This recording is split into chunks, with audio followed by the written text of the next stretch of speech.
Time to meet the king beyond the wall.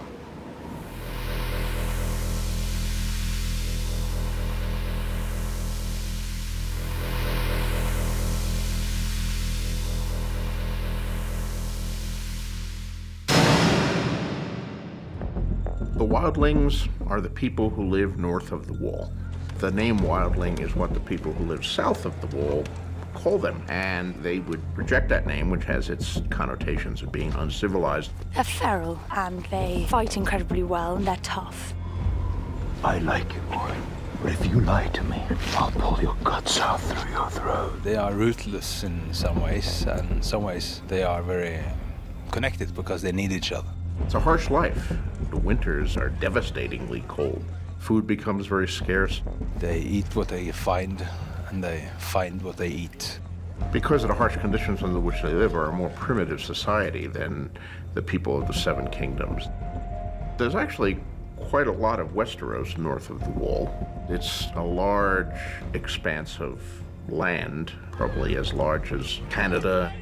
Things that have been reduced to legend and history in the southern world are living and breathing north of the wall, the giants being an obvious one. First time you've seen a giant, Jon Snow? And as you might expect in any piece of land that large, there are different types of wildlings. They're not a unified people by any means. The people who live near the coast make their armour out of oyster shells, and then we see Rattleshirt's gang. So there are different bits and pieces going on. We felt that if you lived up there, you'd have to be quite organised, because they also move, so you would take your minimal amount of things. All those things were taken into account to try and bring something new to the look of the camp. We wanted to not make it a vast military encampment, but also it's a community where families are travelling with the armies and the clans. Women in the Wildling Society are seen as more equal than in the South. They're expected to fight like men. What? Give it back! Oh, I stole it. It's mine. You want it? Come steal it back.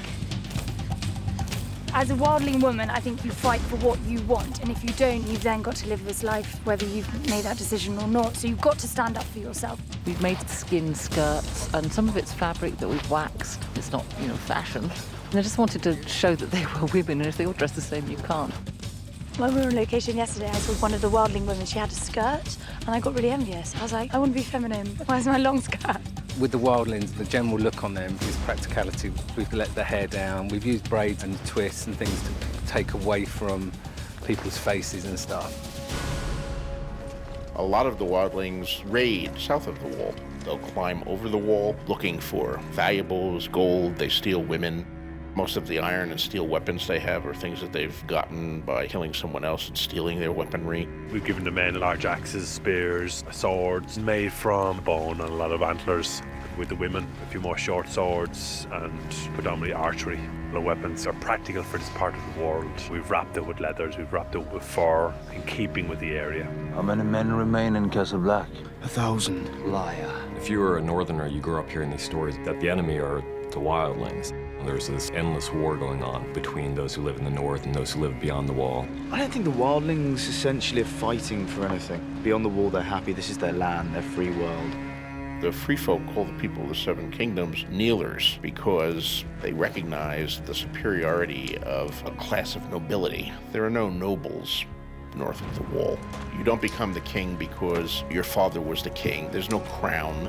The idea that people would choose their own leader is a pretty enticing idea to people who are not in any line of succession and never will be. Sometimes a charismatic leader will arise among the free folk, and Mance has done that. Mance has won the allegiance of the free folk. You're Ned Stark's bastard. He's radical and dangerous, but in this world that we live in, everything's quite radical. Mance is a wildling by birth, but he was captured as an infant by the Night's Watch, who they brought back and raised. This was someone who struggled with his Night's Watch vows, someone who had problems with the way the Night's Watch did things. So instead of being leader of the Night's Watch, he became a leader of the enemy, and a very dangerous enemy because he knows a great deal about the Night's Watch. He's been trying to harness this army of all these different clans and tribes. He believes something massive is going to happen out there, and he wants to take them all back into the other side of the wall. You know how I got moon worshippers and cannibals and giants to march together in the same army? No. I told them we were all going to die if we don't get south. Mance is perhaps the most dangerous king beyond the wall to arise for hundreds of years. To do Mance Rayder's tent and to do that whole world up there, we use huge mammoths that lurk up in the frozen north. Carcasses of different animals that inhabit this environment, rope-hoods together. All kinds of furs and animal hides, whalebone. Huge structures holding up the tent. You know, it's not just like a little army tent. There's no trees here in our world, so we reflected that in the design also. The Wildlings grew up thinking of those south of the wall as being their enemies and vice versa, but the truth is the real enemy that's out there is capable of destroying all of them. When the winter comes, it will be too dangerous or impossible to live beyond the wall, so they have to get through it, to get away from White Walkers. When it's time, I'm going to light the biggest fire the North has ever seen.